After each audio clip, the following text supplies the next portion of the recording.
আসসালামু আলাইকুম বন্ধুরা, আজকে আপনাদের সামনে নিয়ে চলে আসলাম এই রমজান মাসের ইফতার নিয়ে শেষ ভিডিও। আজ ইফতারে খাবো মহব্বতের শরবত এবং দম বিরিয়ানি। দেখুন, পেঁয়াজ রসুন কাটা হচ্ছে, এদিকে আলু অনেক সুন্দর পিস পিস করে কাটা হয়েছে এবং আর একজন আপনারা দেখতে পাচ্ছেন অনেক সুন্দর করে মুরগি কাটতেছে। এদিকে আছে তরমুজ, ওই কিরে মধু মধু মধু রসমালাই। এদিকে গোস্ত রান্না হয়ে গেল। গোস্ত রান্নার পরে আমরা দম বিরিয়ানির জন্য বাসমতি রাইস ধুয়ে নিচ্ছি। অনেক সুন্দরভাবে আলতো করে পানি দিয়ে ধুয়ে নেব। দেখুন, অনেক সুন্দর করে ধুয়ে নেওয়া হচ্ছে। চাল ধোয়ার পরে আমরা তারপরে রান্না করার জন্য ইট দিয়ে চুলা তৈরি করে নিলাম। ইট দিয়ে চুলা তৈরি করার পরে রান্নার করার জন্য সসপ্যান নিয়ে চুলার উপরে রাখলাম এবং পরবর্তীতে সব চাল দিয়ে ভাত রান্না শুরু করে দিলাম। বন্ধুরা দেখতে পাচ্ছেন ভাত রান্না হচ্ছে অনেক সুন্দরভাবে। প্রথমে ভাত রান্না করে নেব।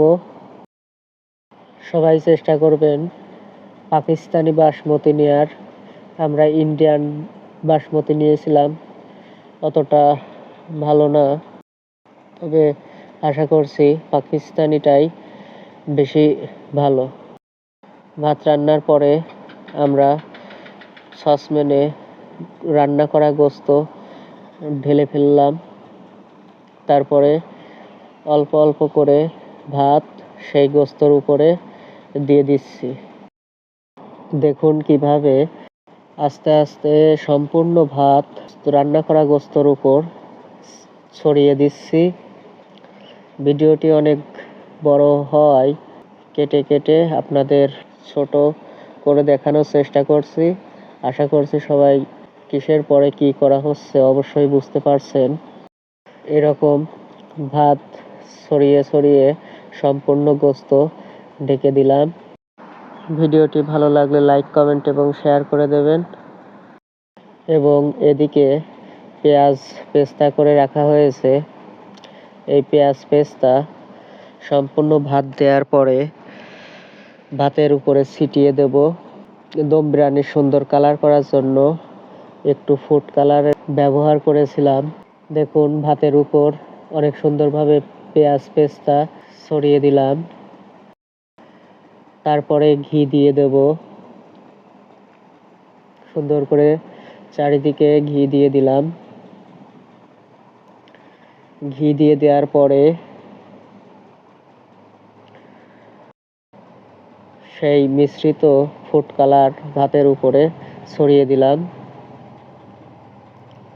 পাশ থেকে আরেকজন একটু একটু করে কেওড়া জল ছিটিয়ে দিচ্ছে। এভাবে সম্পূর্ণ প্রসেস হয়ে যাওয়ার পরে দমে দিয়ে রাখতে হয়, যার জন্য এর নাম হয়েছে দম বিরিয়ানি। দেখুন, সব কিছু দেওয়ার পরে আমরা ঢাকনা দিয়ে ঢেকে দিলাম। ঢাকনা দিয়ে ঢাকার পরে ঢাকনার উপরে কিছু পোড়া কয়লা তুলে দিলাম। দেখুন, আমাদের দম বিরিয়ানি হয়ে গিয়েছে। এখন আমরা মহব্বতের শরবত তৈরি করব। লিকুইড দুধের মধ্যে একটু কোটার দুধ দিয়ে দিলাম এবং পাশ থেকে বড় ভাই অনেক সুন্দর করে তরমুজ কুচি কুচি করে শরবতের মধ্যে দিচ্ছে। পাশ থেকে আর একজন বোতল থেকে রুহ আফজা দিয়ে দিচ্ছে এবং সব কিছু দেওয়া শেষ হয়ে গেলে পরিশেষে সুন্দর করে মিশাতে হবে। দেখুন এখন শরবতের কালারটা কত সুন্দর লাগছে।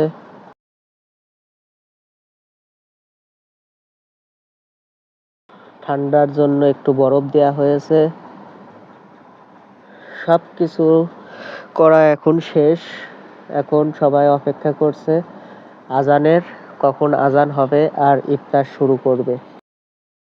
সবাই ইফতারের উদ্দেশ্যে নৌকা নিয়ে রওনা হয়েছে। আজানের আগে সবাই এরকম ভাত সুন্নতি কায়দায় ইফতার করার জন্য ভাত এইভাবে একখানে রাখা হয়েছে এবং পরবর্তীতে আজান দেওয়ার পরে খাওয়া শুরু করা হয়েছে, যা আপনাদের দেখাতে পারলাম না। এতক্ষণ সাথে থাকার জন্য সবাইকে ধন্যবাদ। ভিডিওটি ভালো লাগলে লাইক, কমেন্ট এবং শেয়ার করে দেবেন।